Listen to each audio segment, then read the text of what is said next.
Blog Talk Radio.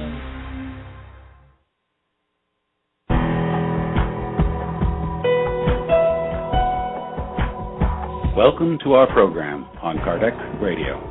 And now, here's our host, Dr. Vanessa Anceloni. Welcome, dear listener, to Kardec Radio. Today it's the most beautiful program because it talks about where our reincarnation begins. It's about childbirth. And more than anything else, we need a spiritual take on it. It's about how we are going to reincarnate in a very special way. Well, probably people are not fully aware that conception, pregnancy, and birth itself are very, very important things. And we would like to share with you that more than anything else, we need to pay a close attention to it. Many people nowadays are committing true big mistakes by conceiving for the wrong reasons or going through a hectic pregnancy. And more than that, when they choose their childbirth, they really go on the wrong direction. Sometimes deciding on the very day they want to have their children just for whimsical reasons.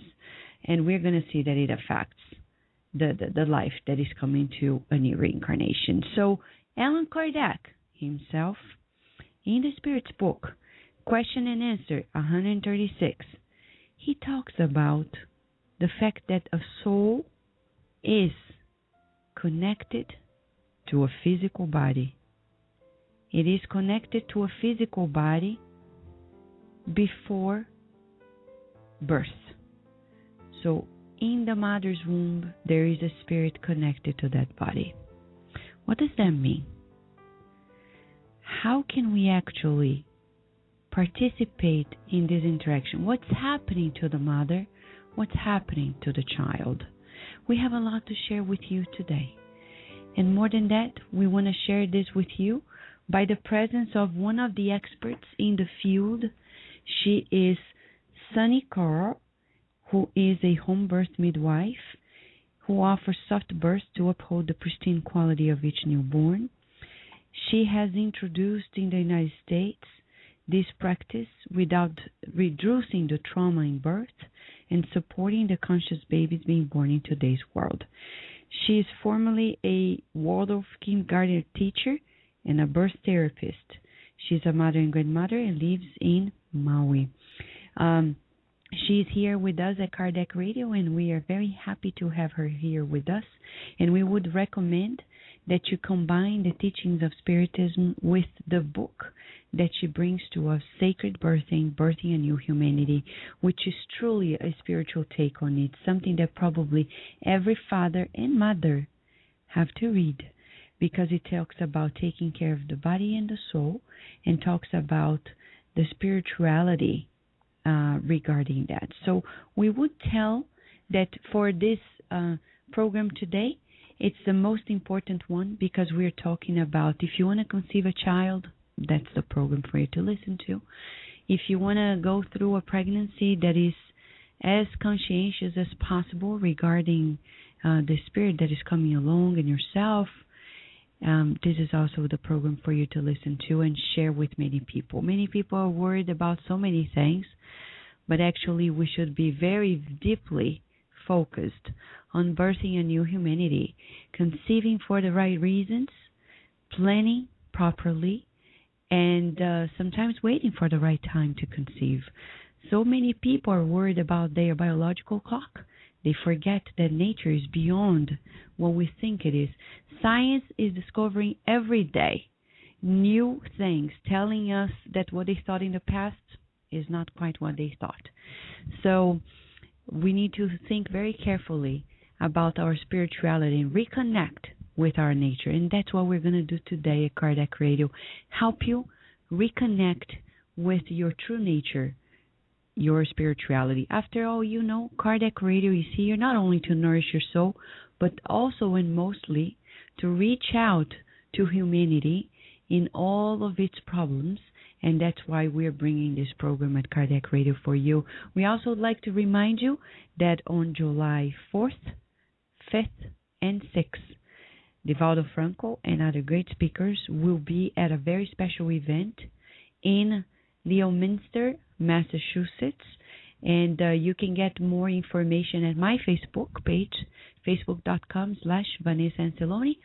And there you're going to find the very flyers of the event with the program, etc. If you want to contact the people to know more about how to register and get to the event on July 4th, 5, and 6, you just email Kardec Radio at kardecradio@gmail.com, and we'll be very happy to share with you the news about this beautiful event, the Spiritist event that is happening in Leominster, Massachusetts, organized by the Puerto Rican Spiritist movement right here in the very soil of the United States. Right now we're going to give a short break, but when we come back, we will be opening the line for our dear Sonny Coral, and we'll have conversations. We are in a live show, and we'd like to tell you that there is a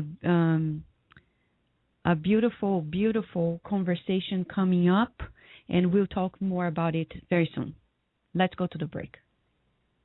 We will return to our program after these messages.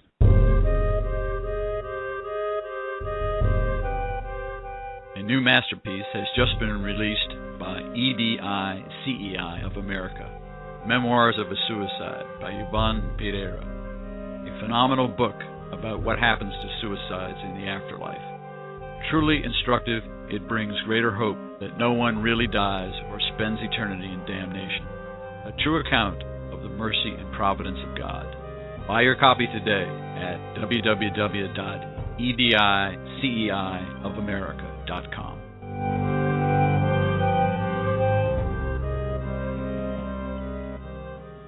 Nourish your soul with Kardec Radio.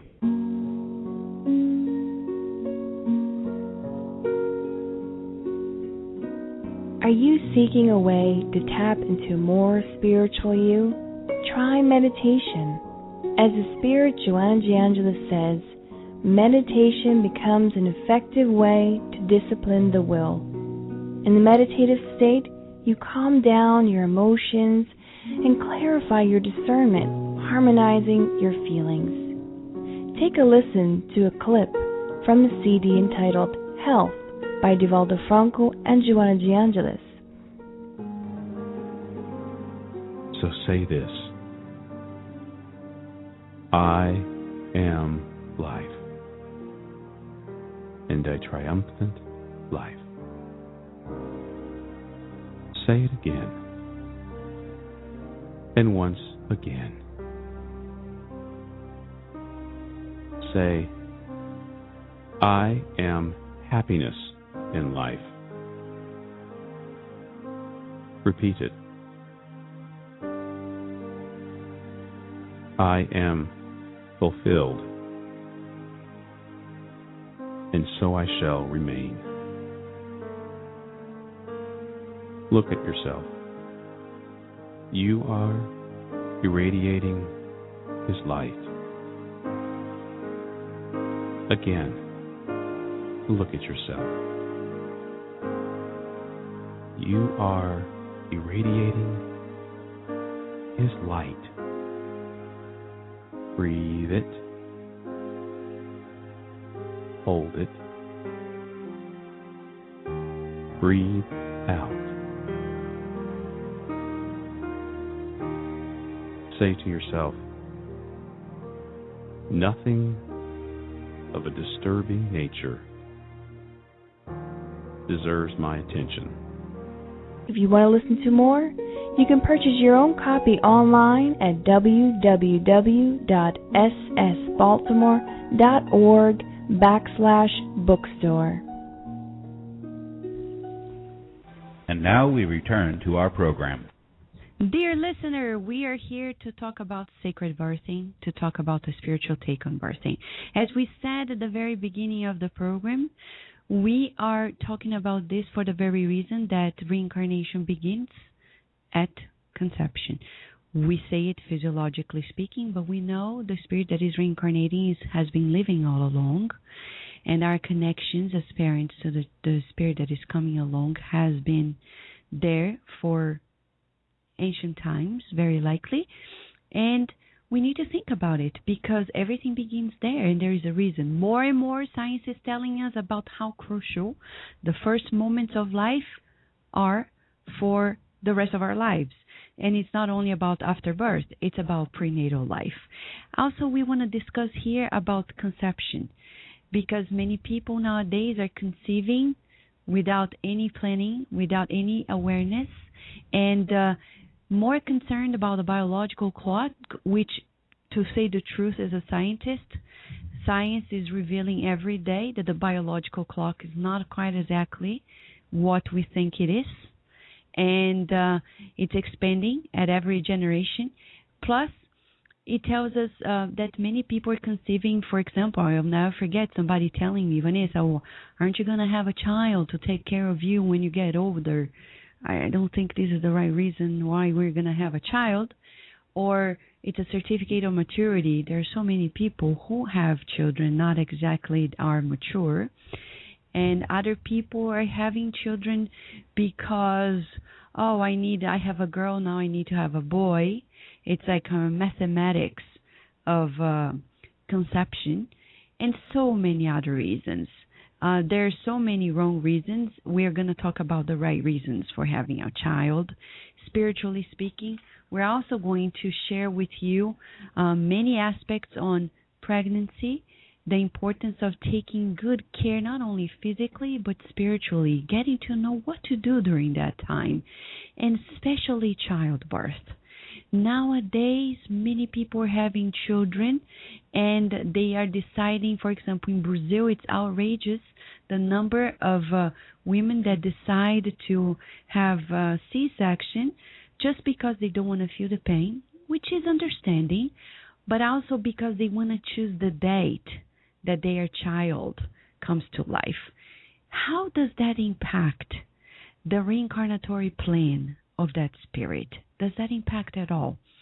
It probably does.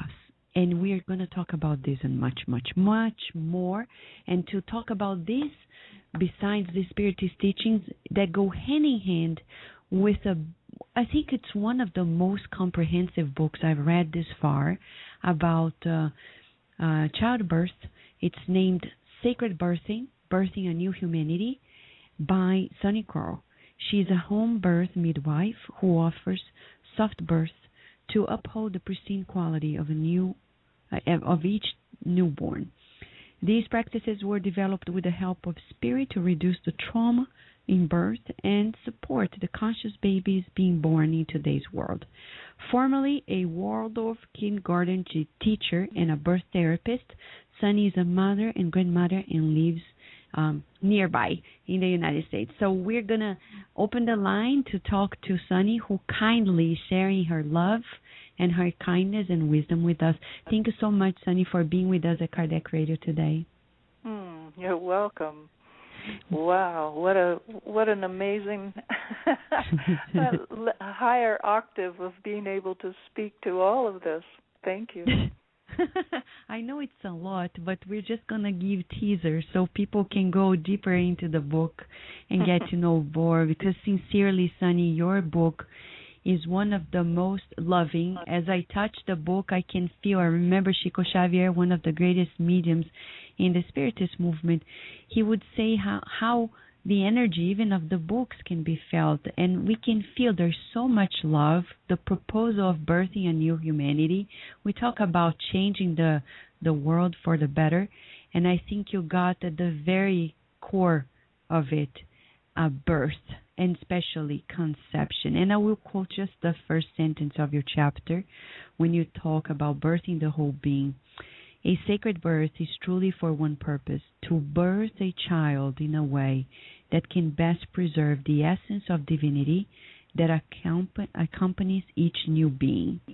Babies are wise and conscious beings.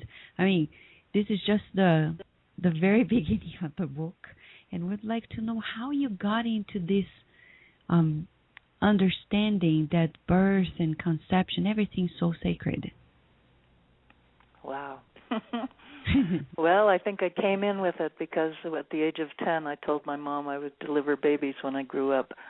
So I brought it with me, and that meant that I'd been a midwife millions of times before, probably, because so I brought it with me, but also I was gifted along the path, not with jumping into it early on, which was my dearest desire to become a midwife when I was, 19, but I wasn't allowed to. Mm-hmm. I had to have my own children. Then I had to become a Waldorf teacher, which taught me that the trauma, the wounding that happens in children is from the period of time from conception, pregnancy, and birth, not from schooling, which is what I thought, early childhood and schooling. And then I became a past life therapist, and the first session with everybody who came was a birth session, and everybody said, "Oh, I don't remember my birth. I don't know anything about it except the two sentences that my mother told me." But lo and behold, they would, for 2 hours tell me about their birth. Well, what this did was, from the baby's perspective of this adult client, I understood what hurt the baby and what felt good and what the baby wanted and needed and how we were treating babies. And this was just such a gift to me to create my own birthing practice on the gentlest things that we could do to support these babies, not the harsh things. So when I finally did become a midwife at the age of 40, it was to do it in a whole different way, and nobody else was doing this, and nobody else even listened. When I would say something about birth the way I saw it, they said to me, "Oh, well, I'm already a spiritual midwife." Well, I think everybody who's a midwife has that innate calling, and you can't say they're not a spiritual midwife. They are. But this was a whole different level of knowing what the baby wanted and needed, and how to support consciousness and not just the physical baby. So as you say in your book, taking delicate care also means that our baby experiences conception, pregnancy, and birth positively. And you talk about the fact that the soul of the unborn has consciousness as well, and some people are not fully aware of it. They do things, for example, for conception and during pregnancy, without being fully aware that we are talking about another life like ours. Right. Yeah, there's an easy way to look at it, and one is that the baby in your belly is in the process of being created. So it's a very simple being that right now knows what feels good and what feels bad, and it's that simple. All the negative emotions feel bad, the positive ones feel good. The interference of many medical protocols do not feel good. They scare the baby, so that being in the belly records everything, and then there's a being, of course, the soul being, or by other names. I'm not sure what you call it, but that's what I call it. There is the soul of the baby, who knows everything, who has taken part in every single lifetime that baby is now coming back to, and so really what would be most helpful is to talk to the soul of the baby every time you put your hands on the belly. You're talking to both. You're talking to that one that really needs the reassurance and the love and the good feelings and the yumminess and the good food and the exercise and all of those good things. But then you're also addressing the soul of the baby, who is the wisdom, who is the vast being that carries everything with him into this body.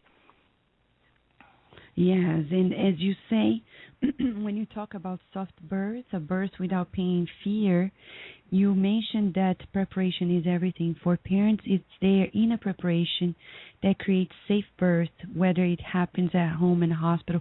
And I remember one day talking to our spiritual guide, Joseph said, Vanessa, it's like death. If you prepare yourself, you're going to have a very different type of transition to the spiritual realm. And like birth, if you prepare yourself as a mother and a parent, you're going to be granted a new opportunity. And people are not aware. But let's talk about one of your chapters. I know it's an advanced chapter. It talks about chapter 16. It's where everything begins. You talk about preparation to conceive. Probably people don't talk enough about it. But how important is it, Sunny, to prepare to conceive, and what would be the appropriate mindset? Oh, these are such good questions. Well, just imagine, what would the baby feel like when the mom and dad go, oops, I'm pregnant, oh no, versus when the child is a thought for a year or more, when this child is thought about and planned for and prepared for, and when the mother and father both look at themselves deeply and go, why are we having this baby? What can we offer this baby? Who is this baby? How can we support who this baby is, instead of placing our demands on this baby? I want a girl, I want it to grow up to be this and such. It's just a whole different thing of receiving just who this baby is. And then, of course, the baby comes with, well, I need to be a girl in order to function the best way in my society and to do what I come to do, or I need to be a boy for whatever reason. So as parents, our predetermined ideas of what we need to be as parents needs to really be updated and deepened and looked at. We have no clue what this amazing soul needs, and we need to be at the feet of the vast soul being and ask and keep asking and ask every day and keep saying, okay, what do you want me to do about this medical procedure? Should I do it? And if you get a good feeling, do it. If you get a no feeling and your body wants to go backwards, go away from it, then no, that's not the right thing to do. Just say thank you very much, but no thank you to the medical people, and sign the form that they need to have signed, and that's all there is to it. So, the baby can be in collaboration with the parents at every step, because the baby knows what it needs. The baby knows what it needs as an adult. And as, the Zulu medicine man said, when he said about the children, that the children who were vaccinated were not able to see the UFOs, and the children that were not vaccinated could see them readily. So this child knows what he needs to be able to see and do and feel and know. And so let him be part of your decisions. Don't let it be just, well, of course, this is medical. This is what they do when you go to the hospital or you go to the doctor, so of course I'll do it. Well, that's not the way to go towards a decision. Take the information, be quiet with it, hopefully with your husband too, because he will get a part that you don't get, and you get a part that he doesn't get. And then just sit with it and feel into it and invite the soul of the baby to be there and say, what shall we do about this? Is this something you need for your future? And it may well be yes, and it may well be no. That's so beautiful, because when you bring that, as you say in your book, sacred conception, we're talking about it's recentering what we are. So it's not about us, the parents. It's about we. It's about the group, the family group that is being formed. So as you said, it's a need to consider. It's not about me. I know people nowadays, Sunny, who even before they give birth, they already know the child care. I mean, the daycare they're going to place, the hospital. And remember when I announced I was pregnant, people came to me like, which hospital you're going to conceive your child? I said, look, at this moment, I'm just cherishing the news that, the baby's being developed. Exactly. And so I'm not concerned because I know the right place and time. I'm not going to tell we're not planning, but there is a time for everything. And there are people who haven't even conceived, and they already know which college they're going to place their children. It's not a problem, but it's outrageous, right? Yeah, well, they might be very surprised that the child has no inkling to go there at all. Exactly. And it's the focus, as you said, is them instead of the interaction. And when I tell that the baby, we dream about the baby, we hear the voice of the baby, people are like, they turn their heads and like, what's going on? But you can tell, spiritually speaking, we're talking about a millennial soul that is coming here, and the respect. So you also have exercises, which I would recommend to the listener, regarding each and every step of the way here, from exercises, right, to conception. But before any of that, I want to talk about trust, because the reason people put their babies in they plan so far ahead in the future is because they need to work on their own trust. And when they do, they'll find that they're led. The baby will lead them. The higher self of the baby will lead them. Their higher self will lead them. We're all one. It's a team. Especially if it's a family. That's a family team for harmony and growth and evolution and deliciousness. So really the first thing, even before conceiving, but definitely in pregnancy, is to work on trust. And as you do, and as you get better about, looking at fear in the face and going, okay, there you are, but I don't have to go there, and I'm not interested in going there. So I'm not going to look at that anymore. I'm going to trust. And every time you take that step into trust, there will be another opening, another door, another gateway that says, oh, now that you've done that, you can have this as an option. And so that's often what happens at home birth, for a home birth, that people start out thinking they're going to the hospital, but as they find different things that don't align with the voice of this child and their heart, then they realize they have to take a different step, and that takes a big dose of trust. All of a sudden you need to go, whoa, can I do this? Can I trust it? Can I be led? Can I trust my guidance? All of those questions. And gracefully, only one at a time is offered. So yes, you can do it. And yes, the next step will be offered. And then when you take that step, the next step will be offered. You can't jump from, oh my God, how am I going to do it? You just take one step after another, and realize that by the end of the pregnancy, you will have grown so much you could not do what you started out thinking you would do at the beginning, because the level of trust and support and understanding and knowing deep in your heart is so much greater than it was. Exactly. That's it's really reconnecting to our essence. And you talk about another type of help that we can recruit consciously, that in the Spiritist literature we find it a lot, is about the spirit helpers, the spirit guides. Can you tell us a little bit more about how important it is and how people can actually receive that type of help as well? Wow, I I feel like it's just in the simplest form, going inside and saying, help, I don't know what to do here. And it can be that simple, just saying, help, please help.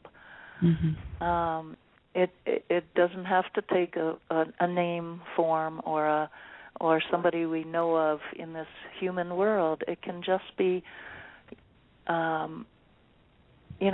saying help, and then realizing I was taught so much.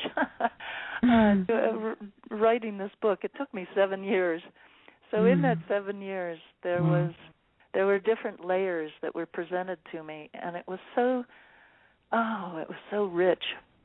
So one of the layers are the earth helpers, not only the elements, but also the nature spirits and the devas, and the earth elements like the fire, water, earth, air, ether, that, we flock to the beach because it feels good to lie on the sand, and it feels good to be in the salt water. We can stare at a fire for hours and hours because the fire feeds us in a different way.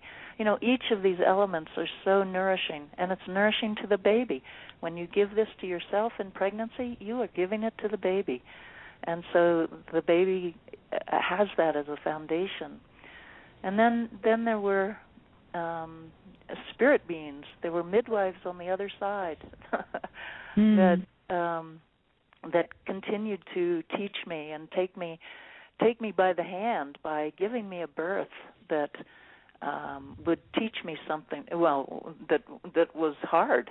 And then I would go, what in the world was that after the birth? And they would show me what happened, and what it was about, and teach me. And all of those births went into the book. Yeah. It's so beautiful. The exercises that you bring as well for people to become more familiar, if they are not, with this interaction with the spirit helpers. It reminds me of my grandmother telling me, Vanessa, remember there are spiritual midwives as well, and she gave me the name of two who have been helping the family, and she's a spiritist, and she said, don't forget, and she tells me something that is quite fascinating. She said, when the pain comes, it's a sign that the baby is coming out. So you just hold on to that because it's just the next step. And she said, connect to the higher spirits and to the spiritual midwives, because there is no birth without spiritual help. Absolutely, because this being needs to transduce, bring down its vibration from this spirit being, this vast spirit being we talked about, into this little tiny body, and so it cannot be done without the help of spirit. It's just impossible, and we don't even recognize that anymore.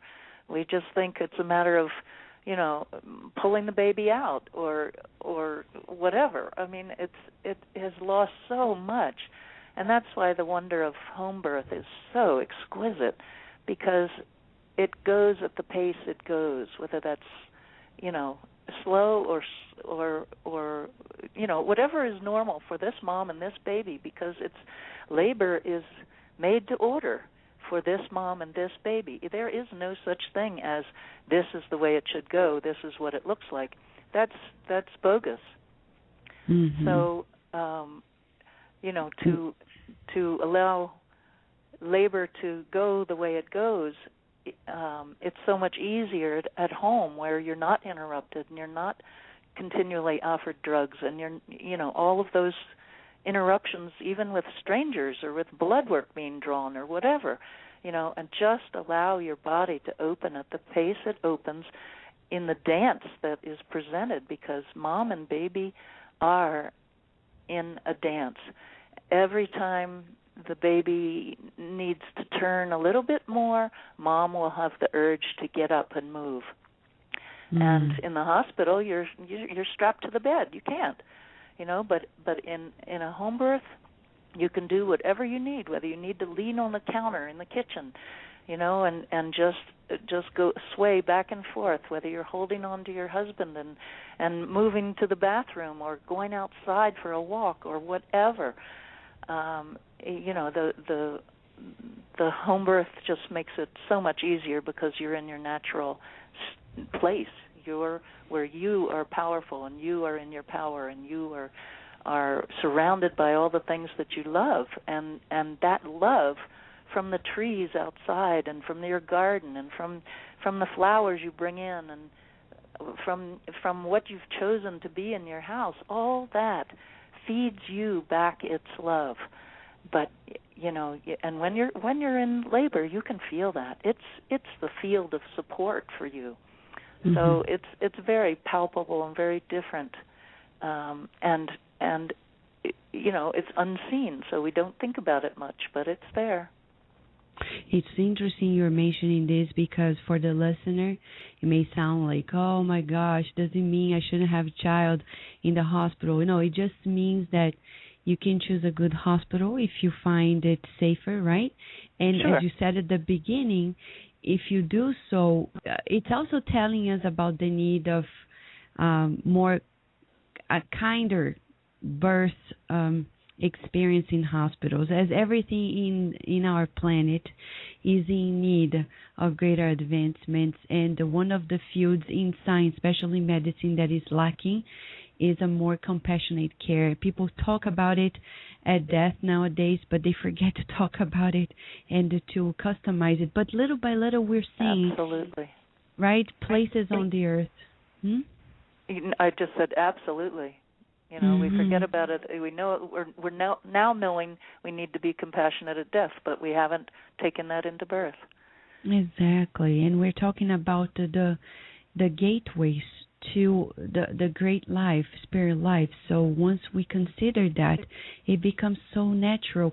By the way, Sunny, as for your longest experience, when we talk about pregnancy, nowadays, probably many women and parents in general, including fathers or partners, they have lost touch about what it is. They are treating it as something so unnatural, whereas it's so part of nature.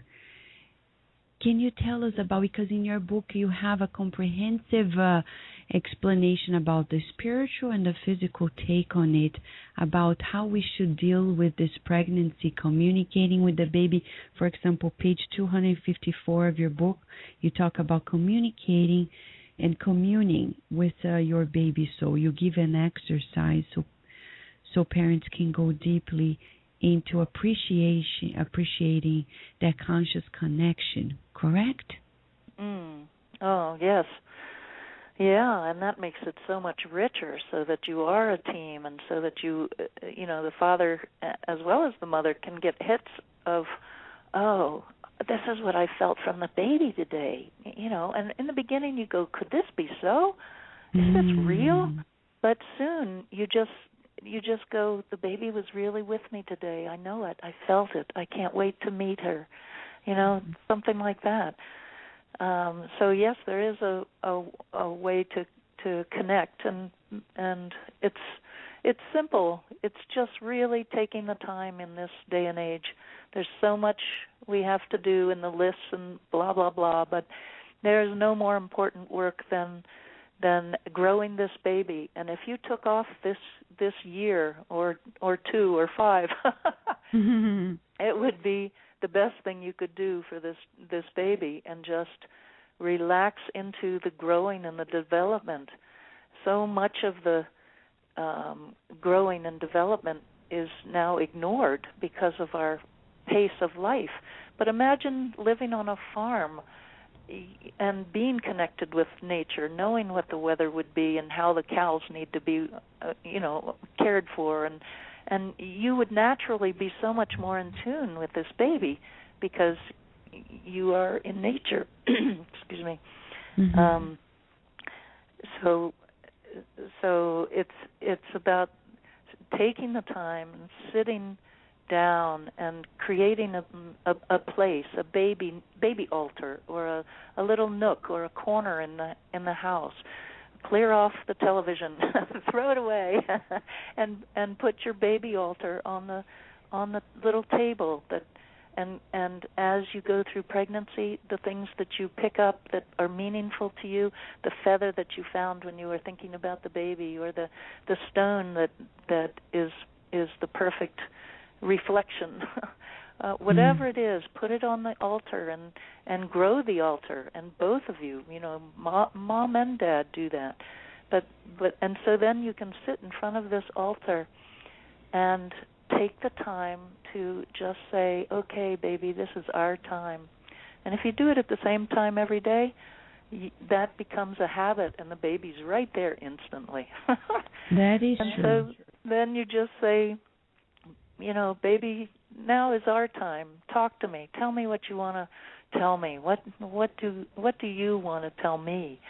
Mm-hmm. And so then it rolls out, and just trust whatever you get and act on whatever you get.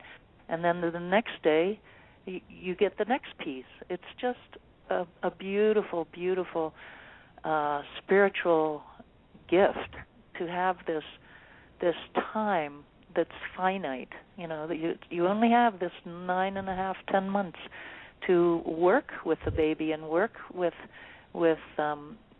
how you're going to birth it and what you're doing in pregnancy to make it the best you can make. So you will be told, you will be guided. It's a beautiful process, and it's such a gift to your own evolution that you'll be amazed. And then it doesn't stop at birth; it continues. That same guidance is available after birth to tell you what to do when you hit a snag in the baby's development, or the baby gets sick. What should I do? You just keep asking. You keep that relationship alive with the spirit helpers. That's fascinating. Sunny, we're going to give a very short break, a 2-minute break, but when we come back, we will ask you questions regarding what does this pain at childbirth mean? How can people actually prepare themselves for it? And what would be a more spiritual understanding regarding, okay? Okay, thank you. We will return to our program after these messages.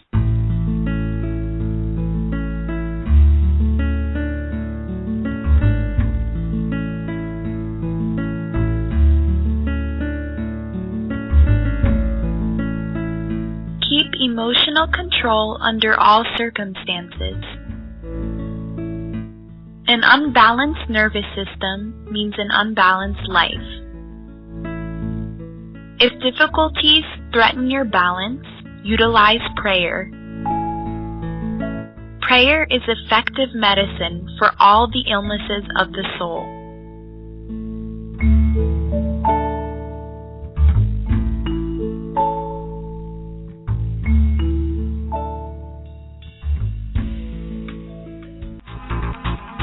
Available for purchase the book, This Obsession, psychographed by the medium Francisco Cândido Xavier. In this book, the spirit André Luiz recruits new groups of workers of goodness whose intent is to aid in the readjustment of those no longer in the physical plane. Learn more by purchasing your copy at www.sgny.org. Kardec Radio, live, every Saturday at 11 a.m. Nourish your soul with Kardec Radio.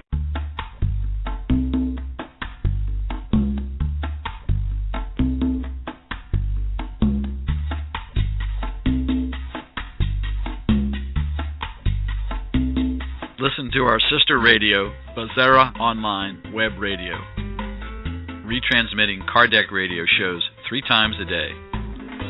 Also, beautiful and inspiring programs in English, Spanish, and Portuguese. Go to www.spiritist.com.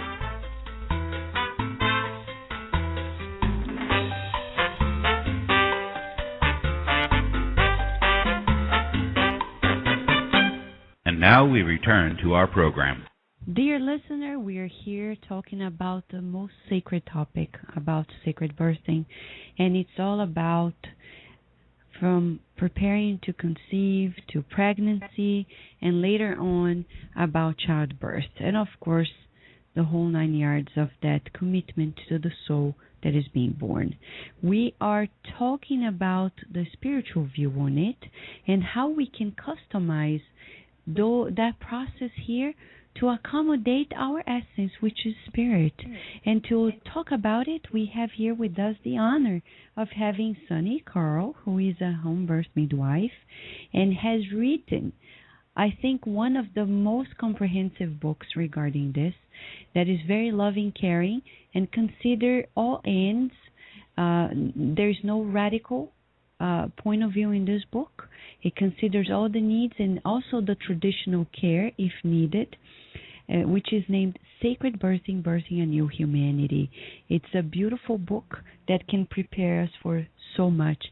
But let us reconsider here something that probably was not understood. When we're talking about home birth, we're not telling don't go to the hospital, don't do a C-section. We are just telling try to do the best way to customize your childbirth and your pregnancy and your conception for a spiritual life. Remember, our grandparents most likely were born at home, our ancestors as well. So when people are all so scared about it, they're like forgetting that our generations were created in such condition. We're not saying we shouldn't go to the hospital, but we're going to answer here a question by Bernala Leal. She says, what about in case of emergency of having a natural birth at home? I had my baby at the hospital, and after 8 hours pushing, trying to deliver it naturally, I didn't have enough opening. The heart of the baby was very slow. I began to faint, and baby's life was in danger. They immediately had to take me to surgery to have a C-section. Is a midwife prepared for this kind of emergency of delivering at home, Sunny? No, of course, if you have an emergency, you must go to the hospital. There's no question about that, and that's what hospitals are good for, emergencies. That's just right, good action. So we're not talking about that. We're talking about what you plan and how you go towards whatever birth you feel that you are being guided to go towards by your baby. Mm-hmm. So if things happen in that way, then of course you would go to the hospital. That is a brilliant action solution. Yeah, the birth clinics that I know, they actually nearby a hospital for those cases. So midwives are quite conscientious regarding anything. But we would say that to do a home birth, everyone I know who had a home birth in our generation, they prepare themselves for it. We shouldn't, right? The preparation is everything, right? Absolutely. The preparation's everything, even if you go to a hospital, because your way will be paved by your preparation. Every thought, every action, every time you say, no, I'm not going to have this glass of wine, or no, I'm not going to do that, I'm going to do this because it's better for the baby. All of that goes into what I call the field of birth. And the same with the father, too. Every action and time he meditates, and time that he spends with the baby, and time he puts his hands on your belly, or plays his violin to the baby at night, or whatever it is, all of that goes into what I call the field of birth. And that, by the time you are ready to go into labor, that field of energy carries you into the labor and the birth. So it's a beautiful, beautiful gift, again, of this love, your own love, breathing back to you for the birth of your baby. Yeah, so I remember very recently we had a program at Kardec Radio in which we were disclosing a spirit message that came through Chico Xavier entitled Preparation for Death. And here we are talking about preparation for birth, right, which people rarely take, especially when they are younger, they haven't planned it out, right, and even older. And nowadays people are having children for very strange reasons, and we're talking about a new reason and the actual reason for having a child. But what can we tell You talk a great lot about compassion here in the book, which is one of the main concepts regarding sacred birthing. But what about the very moment in which it becomes challenging? People talk a lot about pain and the fear, etc. What would sacred birthing, how would it deal with that aspect? With the pain? Yes. Of birth? Mm-hmm. Is that what you mean? Yes. Well, the what was given to me for the book was about calling in the light. So this works so well. When you have a contraction or a rush, as I call it, because it's a more appropriate word, it means a rush of energy. And that rush of energy is what's getting the baby born. So we don't want to tense up about it. We want to say, yes, yes, yes, come, baby, come. And when you have a rush, there's always a point on your belly or in your back or on the sides that is of the most concentrated feeling and pain. And so just put your attention there or even your finger there and just call in the light. Call in who you trust most. Call in whatever name you choose. And just know that that's the light and that light is here to help you. And so it helps so much that the next rush comes and the place will be different. So it's no longer that one place, it's the next place. And so you do the same thing. You put your finger there, and everybody in the room who's with you can also help send the light to that area. And that's how it is most helpful to be at a birth, not just be the cheerleaders, not be the cheerleaders at all. Be silent and allow the mom, her knowing, and her knowing can't come if we're talking. No talk between us, no talk to her unless she talks. Just be silent and see this light coming into where her finger points. So that's a wonderful way. And along with that, or instead of that, you can use toning. Toning is sound, and we are just starting to remember the brilliance of the healing powers of sound. So it's just taking any note that comes to you, and just holding it a long time. As long as you can, then take a breath and hold it some more. Well, what that sound does is it relaxes the muscles so that they can open. And so it makes labor quicker. And the mom doesn't have to do it. This can be done by everybody in the room, or just her husband, and the midwife, or whatever it is. So those two ways are a huge help. And that doesn't mean it takes it all away. Although I have had, a few births now where there's just no pain. The mom says it was not painful. There was no pain. And I've also talked to people my age who gave birth to their babies and never could even tell their story to their friends because it was the most exhilarating thing that they'd ever had, and they knew their friends wouldn't believe it. So those births that are called ecstatic do exist, and it's not so unusual, especially with this young crowd, the 20s who because of our work, those 60s and 50s are coming in so much clearer that they don't have the amount of stuff to clear that we did, because we cleared the part that we could, and then they just need to clear their own personal stuff. And so they come in so much clearer, and boy, they are just popping out these babies in joy. So what a gift to pop out your baby in joy.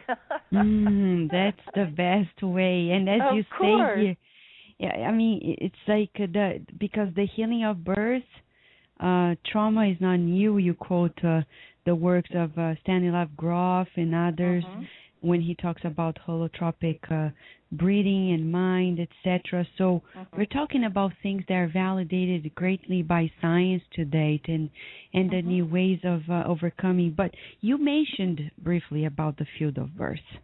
And I think it's probably one of the core of your proposal on sacred birthing. Can you please share this with our listeners? What would be to create this field of birth? What are the elements that it encompasses? Right. I did somewhat that it's the father's thoughts and the mother's thoughts, their actions, whether they go out for a long walk today, or whether what they say yes to, what they say no to, knowing that it's always for the highest good of the baby. All of those thoughts go into creating the field, and the field is what helps support you in whatever birth you're headed towards. So, and it is the basis. It's really the basis for everything else, because it's about trust, and you either put in trusting action, or you are putting in fearful action. It's that simple. If you're putting in fearful action, the field ends up being made of fear, and so if you're having fearful feelings, even if your words are nicey, it's the feelings that are going to create the birth that you have, and it will pull you into that fearful birth. So I really have to stress that it's not just the words that you say. It is really doing the inner work to get to that place of trust, so that the trust is what is creating the energy around you and your baby and your husband. It's so when you say about these inner beliefs, we are talking now to the listener. If they are in that state, we could recommend good practical tools for them to prepare. For example, if we want to prepare for a marathon, we need a coach. And for this nowadays, there are great ways. I've learned, and I've been doing what we call like hypnobirth therapy, and exercises. It's like visualizations. For the people who are listening to us from Portuguese-speaking countries, there is a great book with a CD from a psychologist in Brazil who is also a spiritist. Her name is Anabela Sabino, and the name of the book is Gestação à Luz do Afeto. And she has a beautiful CD, and the spiritist take on it as well, which goes hand in hand with Sunny's book in many ways. But for those who read Portuguese only, that's a book that we would recommend, because she talks especially about the importance of visualization and preparing yourself. But you can have other tools as well, like the help of a doula. Can you tell us about the practical tools besides your book, which is, I think, if people read it, they're going to the core of it. But just in general, who would be good coaches, good people to help us prepare and relieve possible fear, etc.? Well, every woman when she's pregnant needs a mentor, because we've lost the red tent, the time when we would all gather when we had our periods or our moons, and we would hear the stories of the older women and the ones just giving birth and the ones just coming into having their periods and all of that. We've lost all that wise woman lore that we used to grow up with. So the midwife really could be the one who is mentoring you through pregnancy, because we all need that mentor. And if enough time is not allowed by your midwife, then a doula would be wonderful. But make sure the doula is there for you all along in your pregnancy, not just the last bit. The last bit's the easy part. It's the cherry on top. But really, you need your questions answered all along, and support being given, and all of those things that a mentor is about. So do find somebody, even if it's a neighbor who's given birth, who is supportive of you doing it the best way possible and doesn't judge you for anything. Find that person who you can share with. It might be your mother. It might not be your mother. It might be be, a good friend who has many children, and she just knows the ropes, So find somebody who has had a natural birth. That would be best, because then they know and they're not afraid. So much of birth can trigger our own birth trauma, and that's why people go to the hospital, because their own birth trauma is so up for them. It's so activated that they're scared, and they think it's about their baby when it's not. It's about their own birth. And that was the gift of doing past life therapy and birth therapy for so many years, knowing that there was so much birth trauma because we didn't know any better, because we were doing things to babies that hurt them and that made them fearful. And as soon as we hurt or make our baby fearful, then they lose touch with the self-love that they are. And that's a huge, huge statement. They lose touch with the self-love that they are. If you have a baby that's born into no fear and no pain, that baby is so centered. It's so wise. And you feel that. That baby retains its self-love.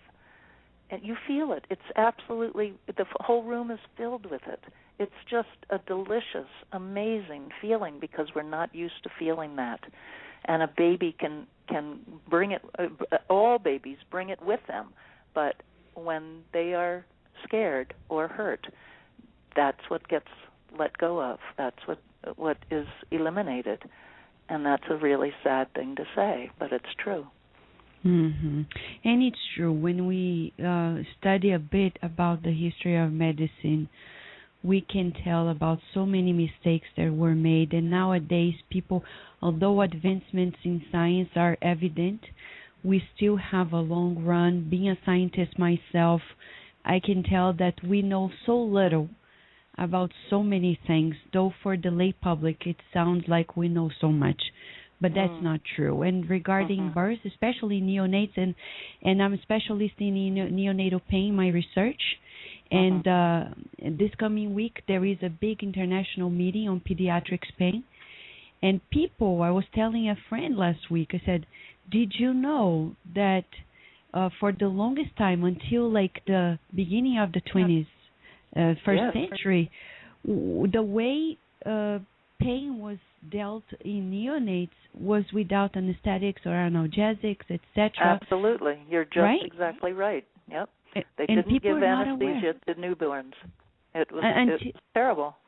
Exactly. Until like the year 2000, when they put together a consensus, and there is a paper proving this, that they said from now on for XYZ procedures, we're going to do this, and that. Even for the little tests that are done for the newborns, there is no anesthetic the circumcision, right? There is no anesthetic, and it's very, very traumatizing. It's so traumatizing to babies that they pass out, and then the doctor will say something like, "Oh, well, she fell asleep." Well, it's not true. They passed out from the pain. And this pain is in us and in our men because of being circumcised when they were newborns. It is so important that you don't introduce any pain or fear into the newborn, to allow this newborn to unfold like a blossom, to just open up and be who it came to be. Exactly. And we've done research that is published on the effects of neonatal tissue injury, minor ones, in the long run, talking about great scale of depression and anxiety that blossoms later on because of these apparently little things that were done without proper care. So physiologically speaking, science has already proved it, but it takes a while for practices to be implementing the changes. All right, because, everybody before 2000 had fear and pain. So it's going to take a while, and it's been 3 generations of being in hospital births, and so it's going to be 3 generations needing to grow up and pass on better ways, to more gentle ways, to the birth of their children. And healing. Wow. This topic is so dear to the heart, Sunny. How would you like to share your final comments for today? We would love to keep you the whole day because it's so soothing for us. But what would you like to share to the listeners who are there, the ones who are preparing to conceive, the ones who are expecting, or the ones who've already had their children? What would you like to share as your final words today, please? I think the most important thing would be to the people who have not yet conceived and are having difficulty conceiving. To them, I would say that babies need to be born in their own chosen timing. And they're not going to be born when you want them to be born. They're not going to be born because you have off the summer because you're a teacher. They choose the stars to be born under that will most help them create the life that they need to accomplish. And so when you prepare for a conception, what you want to be saying to that child is, you come in the best time possible and help me be as prepared as I can be for your conception. And then trust that that's happening. You'll get angry that it's taking so long. You'll feel like nobody's listening. This isn't right. I can't trust this. It's just baloney. All sorts of things will happen, but in that time you will be preparing, and you will be preparing in a way that is so important for that baby to make the difference between the oops, I'm pregnant, and yes, this is a very dearly wanted, precious baby. I can't imagine anything more, and you're well bonded before you even conceive, if you can imagine that, and it's true. So know that the timing of the baby is what it needs to be, and it's not about you. It's not about your husband. It's not about convenience or scheduling. It's about the baby's soul and what it needs. So yes, then that takes away all the angst of when is it going to happen. Just let go. It's not up to you. It's up to God. Exactly. It's up to this child. Exactly. You said the magical word. It's up to God, and we have to be one to really feel and accept it without everything else. Even the birth, right? Because the other day somebody very close said, I chose the date of the birth of the baby, and that's why the person chose a C-section without being an emergency, because she didn't want it to be a next date. And I'm like, man, this is weird. Right. Why do we force our demands on somebody else? It's the consciousness of the parents, so it's appropriate to that soul. But you can do better. You can receive. The more you grow, the more you can receive a higher soul. So that's the point. The point is to bring upon this earth beings who are of the highest caliber, the highest coherence with God. That they are aligned from the start. They don't need to figure it out. They don't need to find their alignment. They don't need to clear all this stuff. They are it. They are God in a body. And how many of us really know deep in our bones that that's true? But we can bring in the babies. The babies are out there waiting. It's us that has to match that consciousness of the baby in order to bring that consciousness in. So it's an amazing journey if you open the box. Exactly. And even for those who undergo a C-section because of emergency things, they shouldn't feel defeated at all, right? There are ways to heal that, and one of the best ways is massage, because what you see they miss is the massage of the yoni, the vagina, the whole birth canal, the massage of all the muscles as the skin and the nervous system and the head and the spinal fluid is going through the birth canal. So the best way is to gently, gently, gently massage the whole baby, but not yet the head. The head will be extremely sensitive. So massage the whole baby, the neck and the shoulders and the arms, down to the little fingers and the whole torso and the legs. And then slowly, slowly just pat the head so slowly. And then, in time, and I can't tell you how long it'll take, but maybe a couple weeks before you can pat it a little more firmly. And so allow this baby to heal with your touch, talking about, I am so sorry, baby, that happened, but we were doing the best. If it was an emergency, you just needed to be born, so we're going to work with you so that it doesn't hurt anymore, and so that you're fine. So yes, there are ways. Oh boy, I could have a web page to give out, but I think they just changed the name, and I'm not familiar with the new name. But there are ways to heal the trauma of birth, and you could probably put that into Google and come up with his name is Ray Castellino, Castillino, I think, and BEBA, BEBA is the acronym. So there are definitely ways to heal the trauma, and there are definitely ways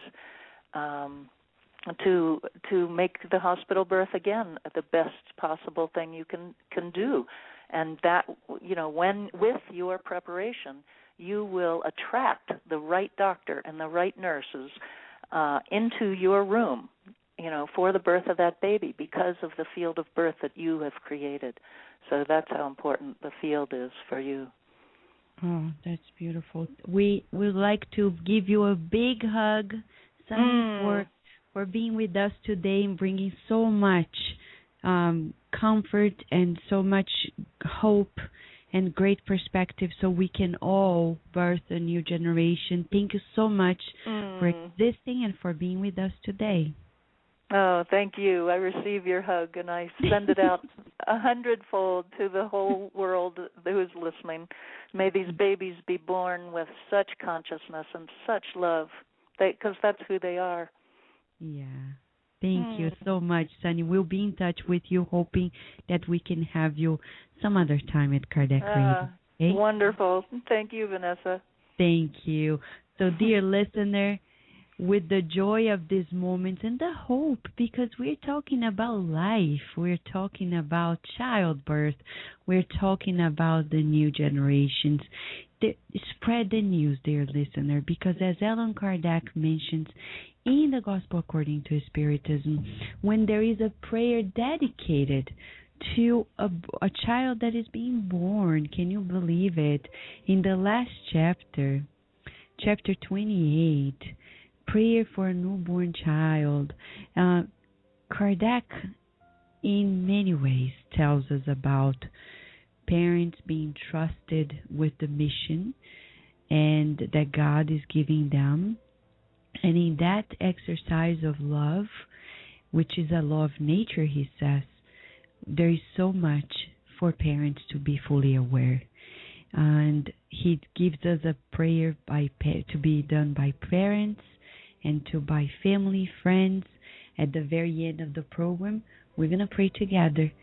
So we're going to pray so we can also be fully aware of the gift of that we are given to birth a new generation. And thank you so much also, Bernarda Leal, for your comment.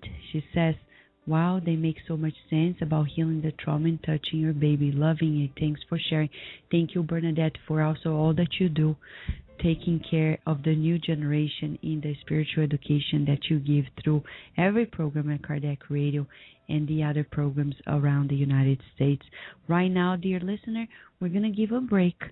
But when we come back, we have beautiful segments for you that were prepared with kindness and care by Kardec Radio's team to go through different aspects of life. At the very end, don't go anywhere, because Bernadette Leal, before our prayer, she's going to share how we can teach patience to our children.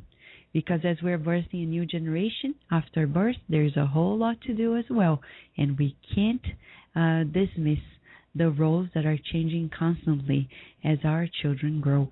We're giving this kind break, and when we come back, there's much more for you. We will return to our program after these messages. Come and listen to our CD, Unfolding Our Spiritual Nature, Path of Harmony, by Dr. Raul Teixeira. The CD has questions and answers on euthanasia, suicide, pain relief, past life therapy, prayer and better attunement, law and affinity, the spirit world, raising our thoughts, and much more. You can purchase the CD by visiting SSB Online Bookstore at www.ssbaltimore.org. Known as one of the most scientific books by Allan Kardec, The Genesis dives deeper into the origins of our planet to the advent of the new generations to come. Purchase your copy today, online or via your ebook reader. Go to www.ediceiofamerica.com today. Nourish Your Soul with Kardec Radio. Now in English, the book Action and Reaction by the Spirit Andrea Louise, psychographed by Chico Xavier. Buy your copy online or via your ebook reader. Go to www.ediceiofamerica.com today. And now we return to our program. Hello, dear Kardec Radio listener. This is Marco Magalhães, and welcome to the segment Spiritism in Your Life. Today we have a very special segment, and we dedicate this segment to all those who are going through or have been through major difficulties in their lives. Sometimes something happens, all of a sudden, unexpectedly. A disease, cancer, an amputation, something that you were never expecting. And then that thought comes through your mind all the time. I don't deserve it. I'm being punished. This is the end of my life. Especially in a situation where you really need your body, for example, to do your work, and all of a sudden you had a medical condition, or you've been through a major catastrophe like the one we've seen in Boston. You have an amputation of a leg, for example. For most of us, that's such a difficult situation that even our best intentions to keep our thoughts elevated will start to fail. And the only thing we have left is faith, hope, and we have to keep working on it. But in today's segment, we're going to bring some examples of people that have been through some major difficulties in their lives and still taught us a lesson. It taught us that it really doesn't matter what happens to your life. What really matters is what you carry inside your heart and the effort you do to make good use of everything you have at any time. And we're going to start with the story of Terry Fox. Terry Fox was born in July 28, 1958. He's a Canadian athlete and was a cancer treatment activist and humanitarian. In 1977, he was diagnosed with osteosarcoma, and his right leg was amputated a few inches above the knee. At that time, he had the option of being the victim, complaining, and asking the same question, do I deserve this? But he did the opposite. He founded the Marathon of Hope, a cross-Canada run to raise money for cancer research. Terry Fox ran with one prosthetic leg all across Canada, and he is considered one of Canada's greatest heroes and is internationally celebrated every September as people participate in the Terry Fox Run. And this is the world's largest one-day fundraiser for cancer research. He was able to emerge from one of the most unimaginable situations and not only help himself recover, but help so many others had hope again. and started to work to help others, raise awareness, and to change the way they see and they endure their difficulties. And now we think, what if the situation comes when we're expecting a baby, we're expecting a child? What if the child we're expecting has some congenital problems? And then again, the mothers can keep asking God, I don't deserve it, or do I deserve it? Or does this kid deserve it? And then we can bring more examples. Amy Mullins, born in 1976, for example, is an American actress, athlete, and fashion model, and she's very well known for her athletic accomplishments. She had amputation of both legs because she was born without the fibula bones. So both legs were amputated when she was just 1 year old. But then going to Georgetown University, she was able to compete against able-bodied athletes in track and field events. And in 1996, she broke the Paralympics records in the 100-meter dash and the long jump. So this is one of the many, many amazing stories of individuals who are able to show us that we are eternal spirits, and we ask for this opportunity to be here, incarnated on earth, going through these difficulties, to maybe learn something, and while doing that, help many others. And what if the situation is so dramatic to a point that the baby is diagnosed with anencephaly? A situation where almost all people would agree that the pregnancy must be terminated. So let's bring the story of Marcela de Jesus Galante Ferreira. She was born on the 20th of November of 2006 in São Paulo. She was born with anencephaly, and she was able to live for 1 year and 8 months, and she discarnated out of natural circumstances on the 1st of August. Her mom, Cacilda, taught us an amazing lesson. When she was only 4 months into her pregnancy, she was told that the baby had no brain cortex and would obviously die. That's what she was told. And she answered, if this is the son God gave me, this is the son I'll raise. Very simple, beautiful message.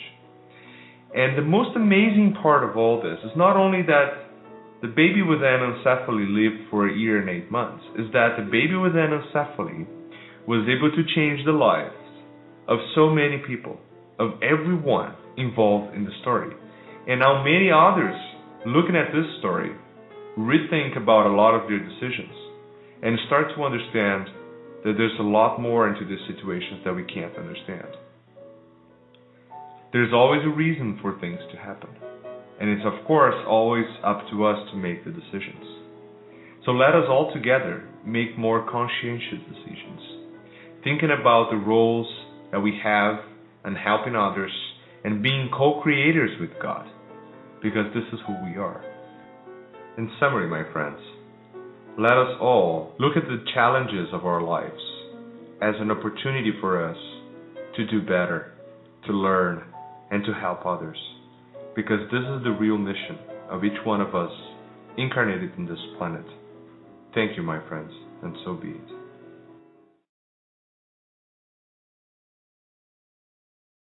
Dear listener, we are here talking about birth, about childhood, etc.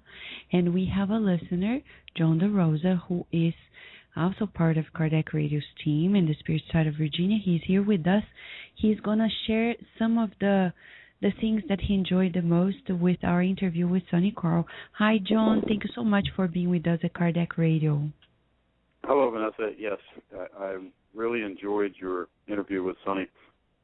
And two things kind of jumped out at me. The first thing was when she was talking about listening to the baby while the baby was in the womb, and it just kind of brought back the thoughts about the reincarnation plan, and how important it is for that that baby, even at that young preconception type of age, to be able to listen to that baby. So it and then even after birth, being able to listen to the baby, knowing very well that the Spirit knows exactly what it has planned to do. That's true. That's true. And the other thing you said about Jesus in the womb, right? What is that? Yeah. When she started talking about having a set day and a set time each week or each day to talk to the baby, it reminded me of our program about Jesus in the home, and it would be sort of a different segment. It would be Jesus in the womb, which again would guarantee that you had those wonderful spirits there each day of the week, or each even once a week, but at that certain time, as we always talk about, picking out a certain day and picking out a certain time to pray and read your stories. So that was the other thing that struck me. That's great, John. You know, when you mention about Jesus, reminds me like the whole process of. I always think about Mother Mary and the way she prepared herself, because she was so in tune with nature.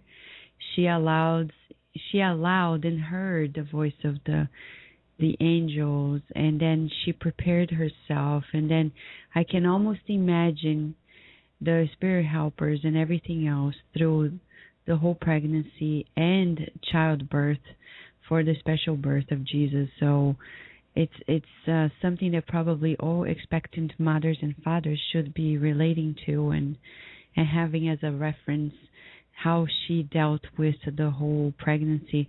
For the little that we know, it probably suffices to give us an idea about how we should go hand in hand with nature and allowing the process. Because I was telling a friend the other day, I said, look, even animals have babies. So it's not a big deal in the sense of like, it's not like a supernatural thing. No, but, right? You just made me think of another thing that kind of along the same lines. I took my dog Sonny, who was a golden retriever, to the vet a couple of weeks ago, and I asked the vet, I said, why is it that so many of the female dogs are attracted to my dog? I said, is it because he's not a fixed dog? He hasn't been fixed yet. And she said, no, it has nothing to do with that. She said, Sonny is so healthy that all the female dogs realize it. And that's why there's certain dogs in the neighborhood that will not go near other dogs, but they will go near Sonny. And it's because the female dogs know he's healthy and he would make a good father. Oh, yeah. It's nature. Yes. So, yes. And yeah. It's God again in nature, just so they're one in one. Exactly. So thank you so much, John, again, for your feedback and for being here with us at Kardec Radio. Thank you. You're welcome, Vanessa. God bless. God bless you too. So, dear listener, as we are talking about, we are saying that this opportunity to know more about our nature. We love science and we appreciate it, but we can't forget that we are natural beings. We are not made up beings of something. We're nature. We are as much nature as a tree, as an animal, everything, a flower, in the sense of we are creatures of God. And as such, Jesus said, why worry about so many things? I recently, being pregnant, hear so many scary stories, and I forgive the people who shared them because probably they don't know better. But the thing is, why should we be concerned, especially nowadays with medicine? If there is an emergency, we know there is proper care. So we would say to the dear listener, calm your hearts down.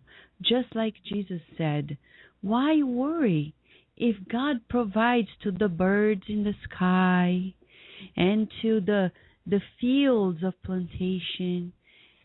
And that's how we should live and lead our lives, with that certainty that God provides. and especially when we're talking about the coming of a new generation. Whether, as Marco Magalhães was sharing with us, there are challenges, even at those times we're being called to a greater understanding. Sometimes it's not easy, and that's why we live in society. We need each other's help.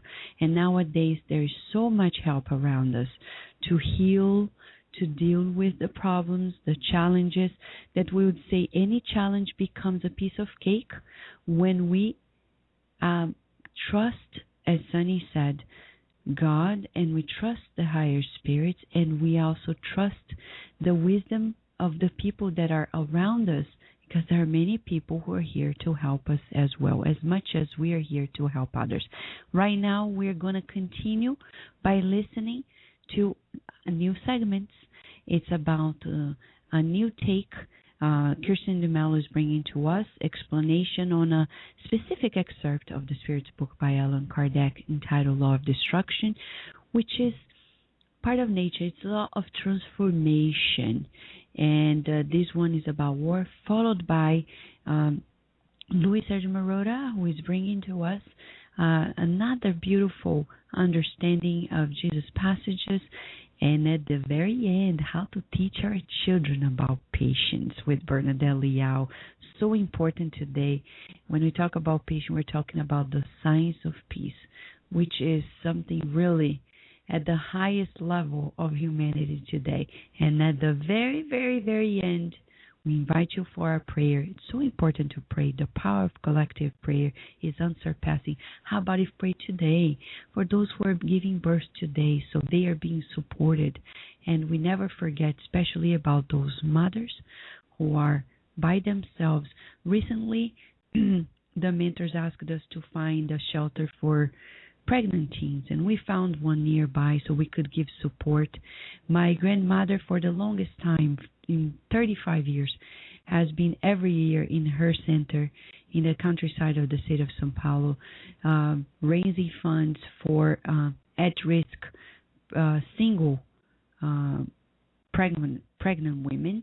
And we would say it's certainly something for us to think about and do as well at each and every location that we are, because this is a special moment for every human being when they're being expected in the womb of their mothers.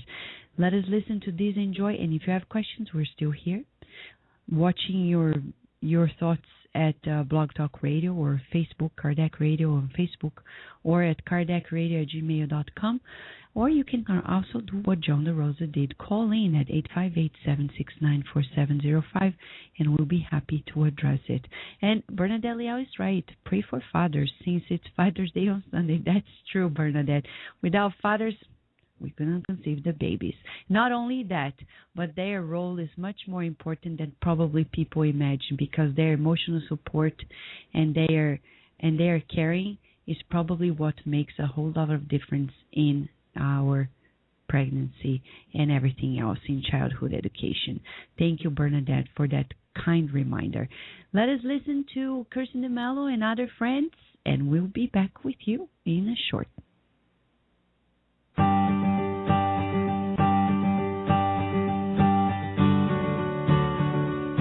Welcome, dear friends, to the Spiritist Moment. I'm Kirsten DeMello. We are studying Part 3 of the Spirit's book, The Divine/Natural Laws.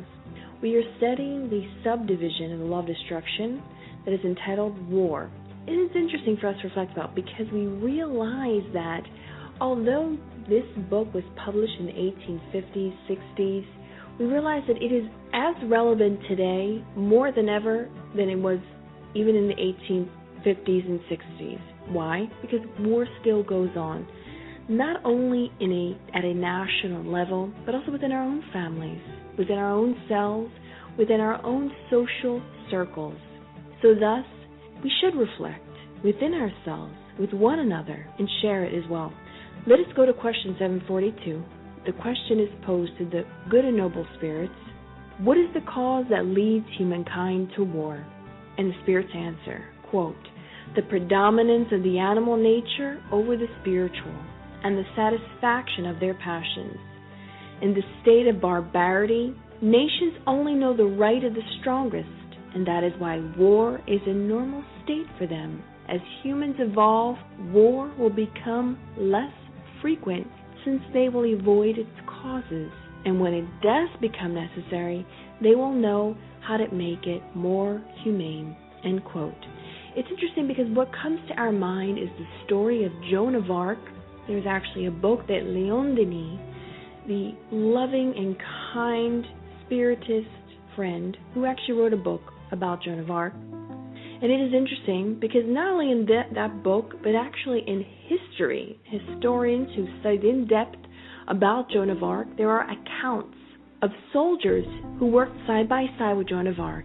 And aside from her amazing mediumistic power and her love for her country, which inevitably that was the higher designs of higher spirituality to allow her to have that mission, we see that in her life, war is necessary, a beautiful and perfect example, but also, more importantly, the accounts that her soldiers gave of her, the humane way in which she treated the quote-unquote enemy soldiers after her soldiers had more than likely killed many others. She would go and kneel down before them in an act of immense tenderness and kindness.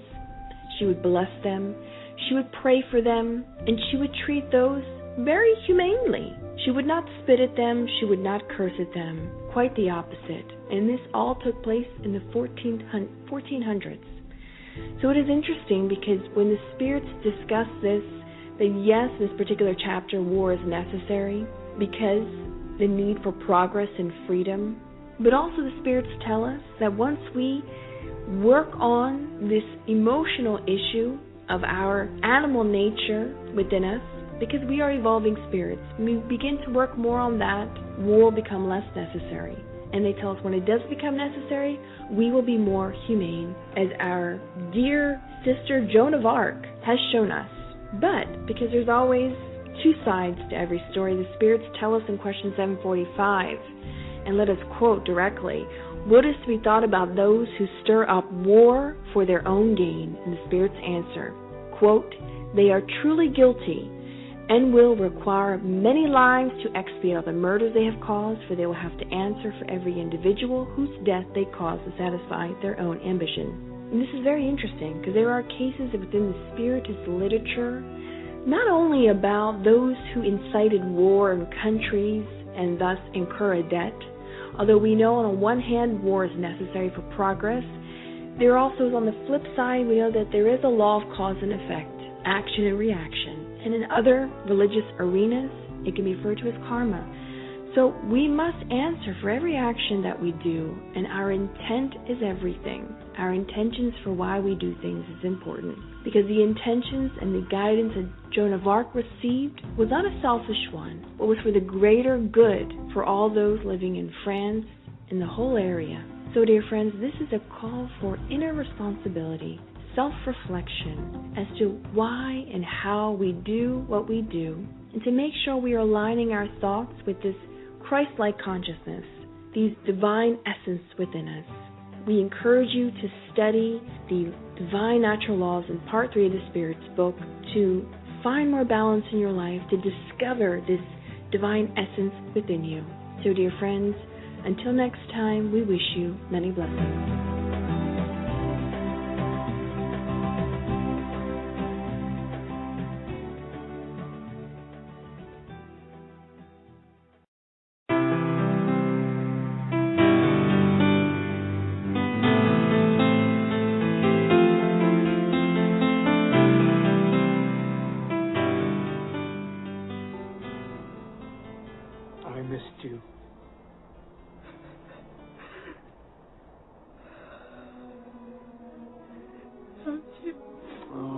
I couldn't be there for you, sweetheart.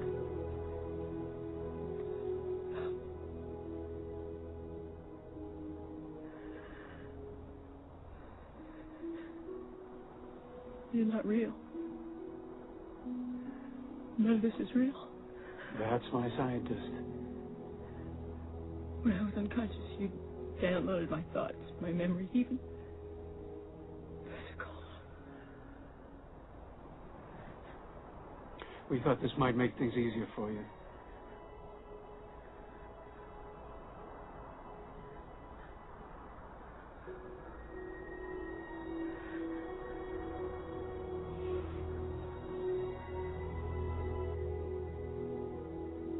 You're an interesting species.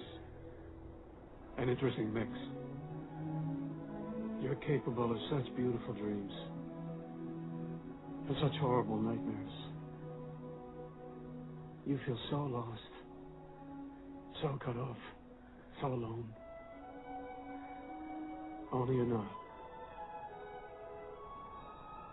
See, in all our searching, the only thing we found that makes the emptiness bearable is each other.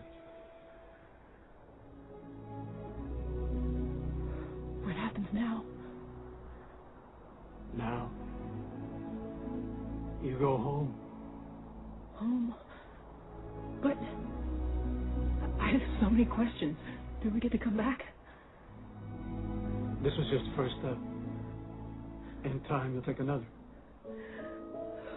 But other people need to see what I've seen. They need to see. This is the way it's been done for billions of years. Small moves, Ellie. Small moves.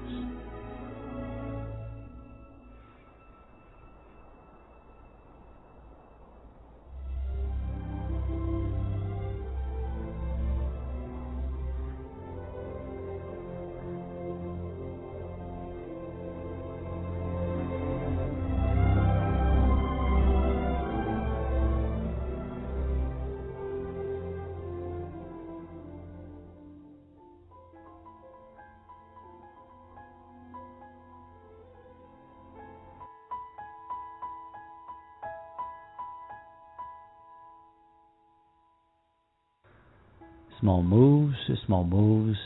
It's been like this for billions of years. Yes, dear listener, the celestial didactics has its wise and perfect schedule when it comes to teach us.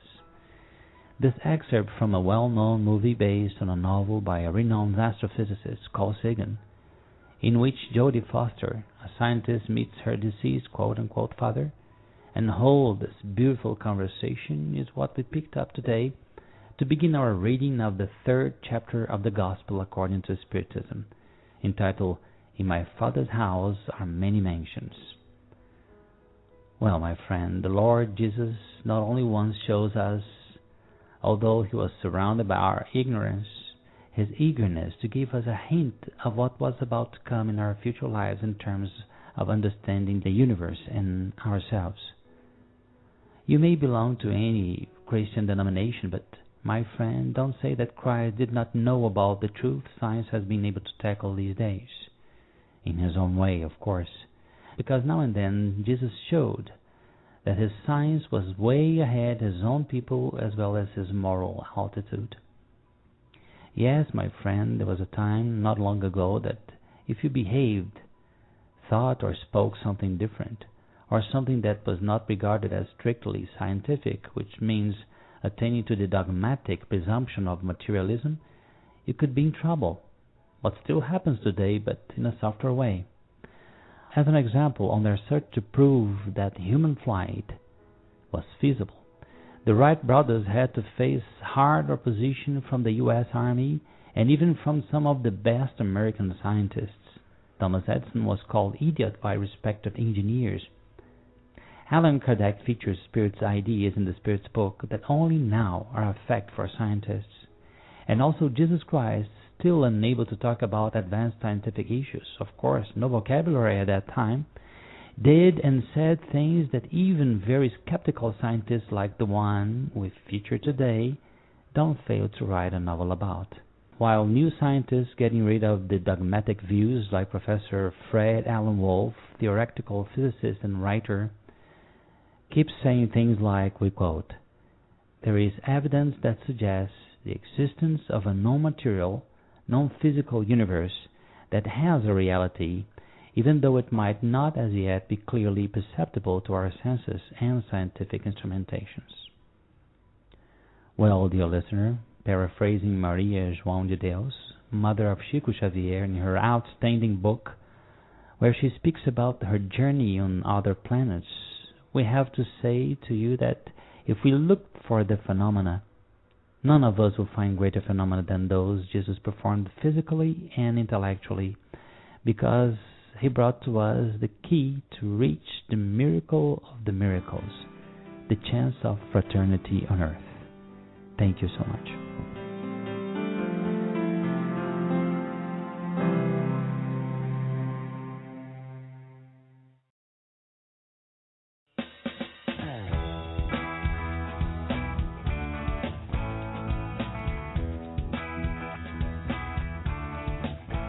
Welcome to our Youth Education Spiritism with Kardec Radio. I am Bernadette Leal, and I'll be spending a few minutes with you, inspiring to bring spiritual awareness and spiritist teachings to our youth, parents, and educators. Today, we will answer the following question. How can I learn to be more patient when dealing with children and teenagers?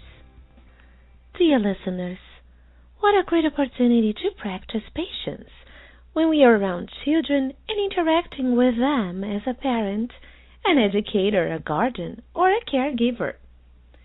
Even though we may feel that children push our buttons or irritate us once in a while, this is truly a blessing because they are constantly calling our attention to self-control, understanding, and most of all, to love. But in order to be more patient, we need to learn what patience involves. Patience is not something magic that all we have to do is wish for, and we will magically wake up in the morning being a very patient person. Patience is a virtue that has to do with wisdom. It requires practice and effort. So, today, let's reflect on what patience involves and what we can do to be more patient toward children. Patience requires understanding. Therefore, when a child or teenager is acting in a disruptive way or not according to our expectations, we should ask why they are showing such behavior. Children are often trying to communicate something, their needs, their feelings, their wishes, but they do not always know how to express themselves using words. So, when a child is acting out, think about what he's trying to tell you. He could be hungry, tired, sad, frustrated, or simply just wanting our attention. And even though, from an outside perspective, we may think that a child's behavior is unreasonable, there is actually a good reason for it. We just can't see it yet. Next, we should do an assessment of our actions by asking the following question. Have I somehow contributed for that child's behavior? It is very easy to blame it all on the child, but occasionally we put ourselves in a situation which we may have created and that will upset us. Here's an example. A parent who loses his patience with his toddler because he is misbehaving in a fancy restaurant. Well, expecting a 3-year-old to act like an adult and sit still in a fancy restaurant is a great mistake. We are, in this case, pretty much asking for trouble. Or, here's another example of a parent who gets mad at her child who struggles to get ready for school in the morning. But this parent also allowed the child to go to bed very late last night. Patience also requires being in control.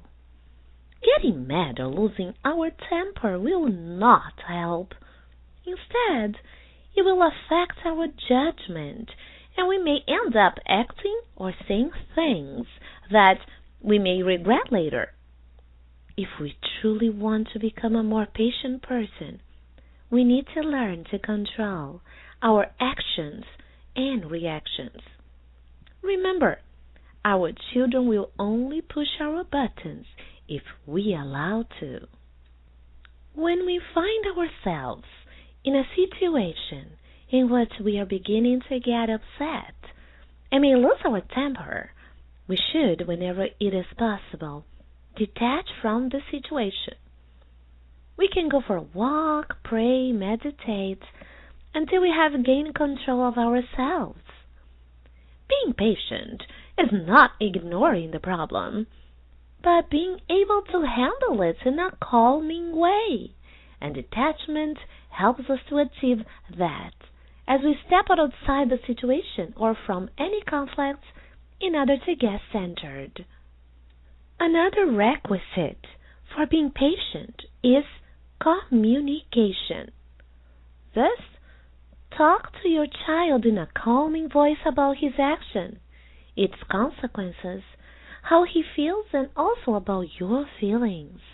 And do not forget to be a good listener by patiently listening to what he has to say without judging.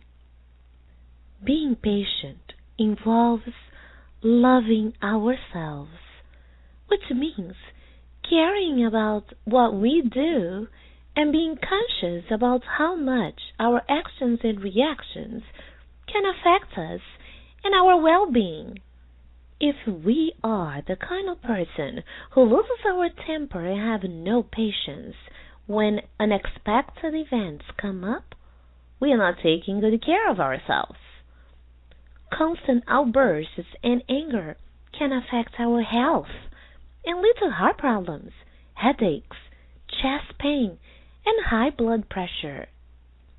Here's what Chapter 9, Item 9 of the Gospel According to Spiritism by Allan Kardec tells us about being angry. Anger can't solve any problem. It can even harm your health to the point where it puts your life at risk. In becoming violently angry, you essentially become your first victim. So, if you love yourself, start being more patient. When we are patient towards someone, we are being compassionate and putting into practice the golden rule of treating others the way we want to be treated. We all like when someone is patient with us, right? So, we're not extending the same kindness toward others. Losing our temper is a sign that we haven't yet truly embraced the concept of immortality of the soul. Many of us believe we are eternal spirits, but we fail to consciously live as such. And if we did, we would not allow certain events in our lives to stress us or irritate us, because we would know that everything is temporary. Whatever suffering or challenges we may be facing with our children or in life will pass. Dear friends, if we want to be more patient, we need to take action. Set up one goal, something that you will be working on this week when you are in a situation which requires you to count till 10 and be more patient. Start with little steps, and most importantly, be an example. If we get mad easily, yell in traffic, complain about long lines at the store, get upset when things do not work the way we expect, that's the example we will be giving to a child. We can't get mad when children throw tantrums if we behave likewise. Cardiac radio listeners, patience is a sign of our spiritual progress and a virtue that we should all nurture in our hearts and practice. And we would like to end this segment by quoting Chapter 9, Item 7 of the Gospel According to Spiritism. Quote, "You must nurture patience, because it may also be an expression of love and compassion as taught by Christ. There are many different ways of expressing compassion. Giving money to the poor, for example, is one of the easiest ways. There is one kind of compassion, though, that is much harder to exercise, and consequently offers a great merit: to forgive those people who cause your suffering and strain your patience. Unquote. Thanks for listening to Yes. And if you have any questions that would like us to answer in this segment, please email them to Kardec at kardecradio.com. God bless Bernadette Leal for this beautiful lesson and for this actually most important lesson for us as adults and children. And life is going to become much easier as we take the commitment to parenting ever more seriously. For everything in life, there is need of preparation. We need to become less aggressive beings, and sometimes we are upset, etc., because there is so much aggression around, and we really need, as she said, to forgive those who commit these acts of aggression and in general. Right now, dear listener, we're going to invite you to send a big hug of gratitude to all those who prepared these beautiful segments, our dear friends at Kardec Radio. And, you know, right now it's that special moment as well when we are exercising collective prayer. Whatever you are, even if you're not listening to this program live, it's an opportunity for us to pray. Prayer is so powerful. It's such a beautiful moment for us to raise our vibrations, and not only that, to direct our thoughts and feelings in a more coordinated way. Right now, we're going to take the Gospel According to Spiritism, Chapter 28, a collection of prayers, when Kardec so visionarily brought to us a prayer for a newborn child. Kardec was fully aware, as a great educator, that without close attention to the beginning of life, we cannot create a new generation. St. Augustine in chapter 14 talks about how reincarnation happens, how conception happens. It's item 9 of chapter 14. People cannot lose sight. Everything is for a purpose. And then Kardec almost finalizes the gospel with this prayer, which is prayer for a newborn. He gives an introduction that says the following: spirits reach perfection only after having passed through the trials of corporeal life. Those in the spirit world wait for God to allow them to take up another existence that will furnish them a means of advancement, either through the expiation of their past wrongs by means of the vicissitudes they must endure, or by fulfilling a mission that is useful to humankind. Their advancement and future happiness will be proportional to the manner in which they will have employed the time they must spend on the earth.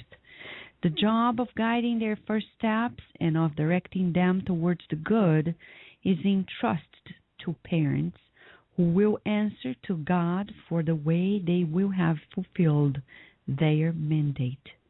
It is in order to facilitate its execution that God made parental and filial love a law of nature, a law that is never violated with impunity. And then he suggests 3 prayers. We're going to choose one just to bring us to greater awareness. Would like to invite you, dear listener, to pray. Whether you're pregnant or not, you're expecting your child through your wife or not. But we can also pray to help those who are giving birth today, gave birth yesterday, or are going to give birth tomorrow. It's a charitable work to help and assist those who are at this very important and sensitive time in our lives. Let us raise our thoughts and feel feel the blessings of existing. We're all children of God, and we can also heal any possible trauma of our own birth. Let us breathe in deeply and out slowly, feeling the presence of our guardian angels, of our dear Master Jesus,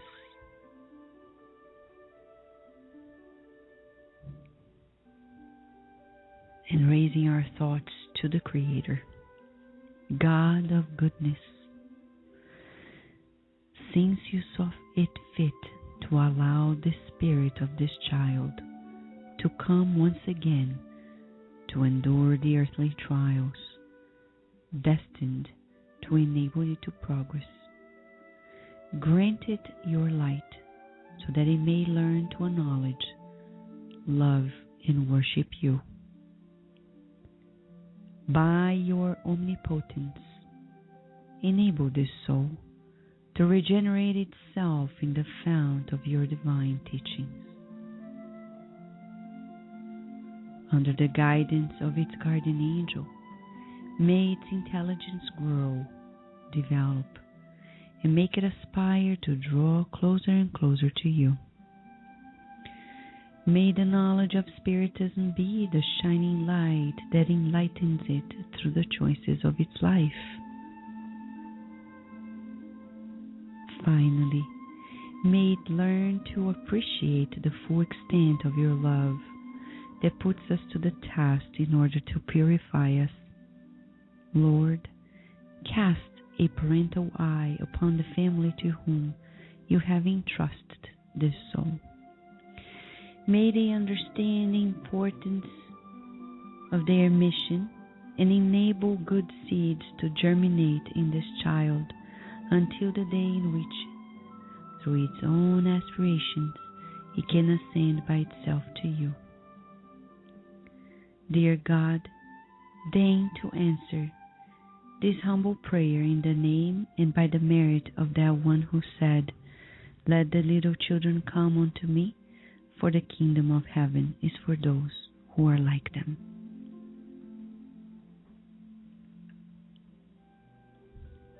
With much gratitude in our hearts, dear listener, we wish you lots of blessings. Share this program with others because there is much awareness to go by in this world. And also, in the upcoming week, we have a special program dedicated to children who are mediums, who are psychic. What do we do? How do we deal with it? What does Spiritism tell us? We're going to tell you about the Spiritist take on living with children that are more sensitive, spiritually speaking. And whether we name them psychic children or not, it doesn't really matter. What matters is the fact that they exist. What do we do? How do we educate them? Is there a specific way? How do we tailor their education? And to have our program expanding all the more because the universality of the teachings are everywhere, as Kardec said. We're going to have also the company of Christina Pearson, who wrote a book, A Knowing, Living with Psychic Children, a beautiful take that goes hand in hand with the Spiritist teachings and very practical tools to help parents raise their children in a more appropriate way, especially if they are more sensitive to the spiritual realm. For now, dear listener, lots of blessings. We wish you a wonderful week. And wherever you are in the world, remember, you can make a difference. All you need to do is to share what you have materially, emotionally, and speaking. Share. Sharing, you make a better world. Thank you so much and lots of blessings. Thank you for listening to Kardec Radio. Broadcasting live every Saturday morning at 11 a.m. Eastern Standard Time. Email us and share your comments at www.kardecradio.com. Until next time, we wish you many blessings.